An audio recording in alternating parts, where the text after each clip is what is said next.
It's easiest to start kind of clipping from the top because it almost feels as hard as a nail, really.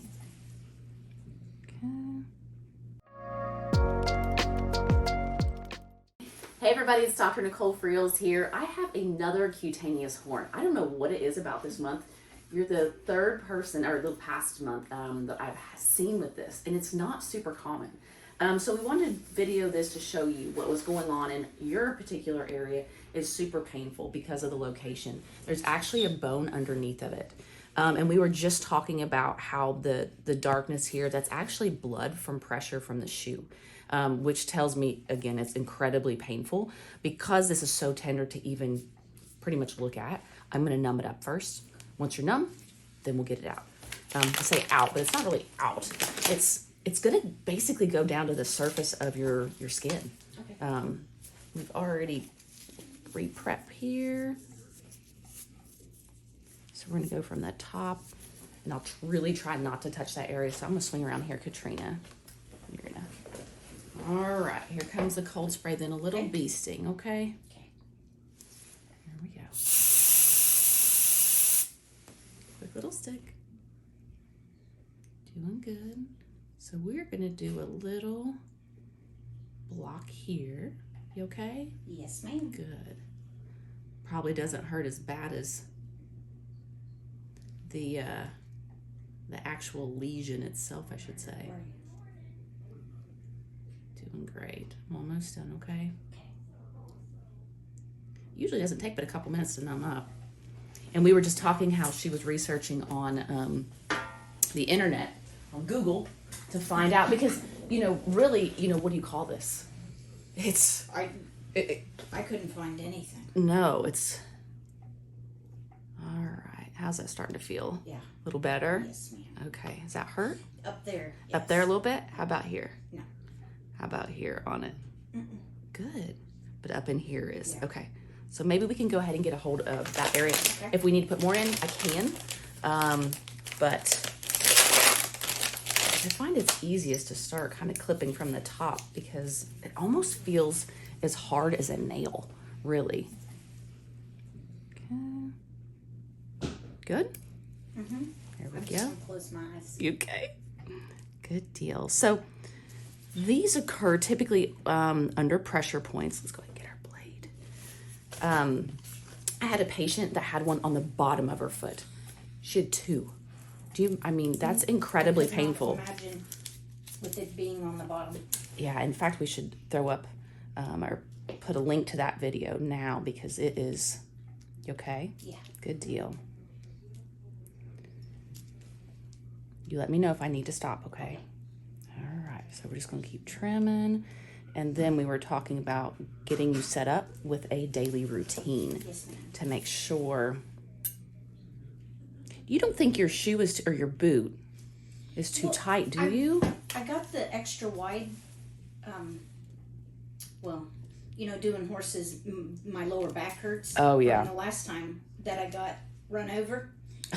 So I do the Skechers slip-ins, and I got the wide ones, and they seem to be okay.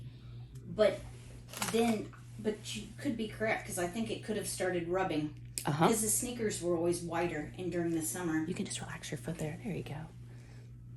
It didn't seem to hurt as bad, but once we got into colder weather and happened to wear more. Yep. It seemed to get bigger and bigger and bigger and hurt more and more and more.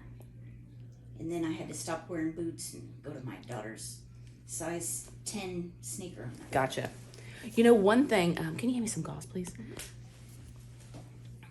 What we could do is get you a shoe stretcher. You can get it on Amazon. It's called a ball and ring stretcher. So your boots now, you can put it on there and it will stretch it. Because if you look, this bone is really prominent, and your foot changes shape a little bit every year, but your foot's starting to splay or widen. So this is the head of a bone called the fifth metatarsal, and it's again pressing up against. Okay. And it's genetic. It's completely genetic. So you're still doing good. Yes, ma'am. We're going to send a little piece of this off to the lab if that's okay. Because sometimes you can get underneath here, it can be something malignant. It's not common, but, just as a preventative measure, we will typically do a little biopsy at the very bottom. Sate in some of the good stuff here. You can just relax your foot. Also, with the sweating, it may be contributing because of friction. I haven't sweated like this since I was a kid and taken a test. I don't know what the problem is. The way I look at it, I'll take another 15, please. It's almost like you're at the gynecologist. You're such a vulnerable position. I mean, it's honestly pretty close. Thank you, ma'am. Position to that, because you're just kind of hanging out there. And people, in general, they don't like their feet being touched. No, I'm not one of those that can go and sit and have little, I don't know, I just can't do it. My daughters are like, Mom, you would love it. I'm like, no, I wouldn't. Yeah, I wouldn't either. This is starting to, now I'm getting to the base here, it's almost starting to look like a wart. And warts really like to bleed, and you're getting like what I call pinpoint bleeding. So this may not be a cutaneous horn. In fact, it may just be a wart. That got that big. But it was only 2 months. So that kind of questions, do you have any autoimmune issues? Because typically when warts, like I said, if this is a wart, but in general, the characteristics are very consistent with a wart. Yeah, see that? It will cause it to grow very quickly if you don't have the immune system that is able to control it a little better. Because warts typically take a while, to grow. So what I'm going to do is send this to the lab, and then have you come back in a few weeks, and then we'll go over the results together, and then get our game plan. But yeah, this was kind of surprising now seeing underneath here, and the reason I'm suspecting it's a wart is because you can kind of see, number one, it's got that pinpoint bleeding. Number two, you can see how the skin lines diverge around it. And with you wearing thicker socks for the winter, we expect more moisture, friction. It's, it's still pressing on the shoe. So it's a lot of irritation just to this one area.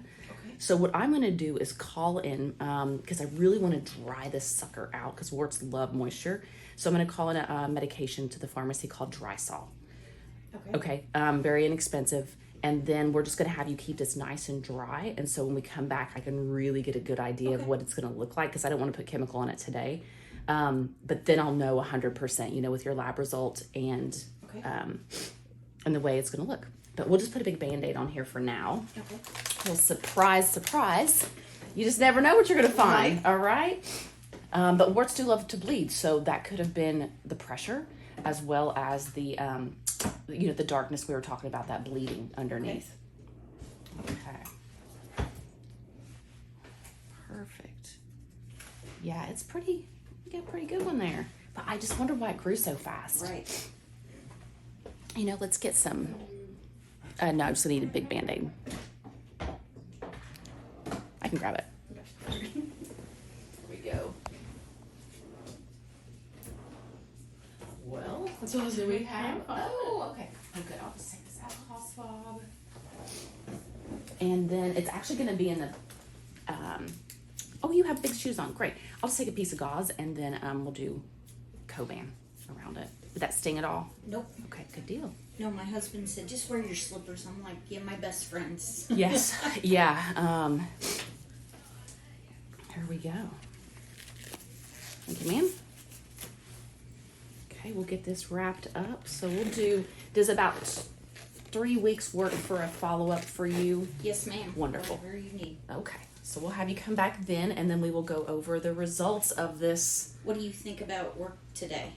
It's fine. Yeah. Yep, it's completely fine. Yeah, no issues there. Just don't get it wet. Okay. So we're gonna call in Drysol, and I'm gonna grab you a little bottle of something called Fresh, which is a drying agent as well.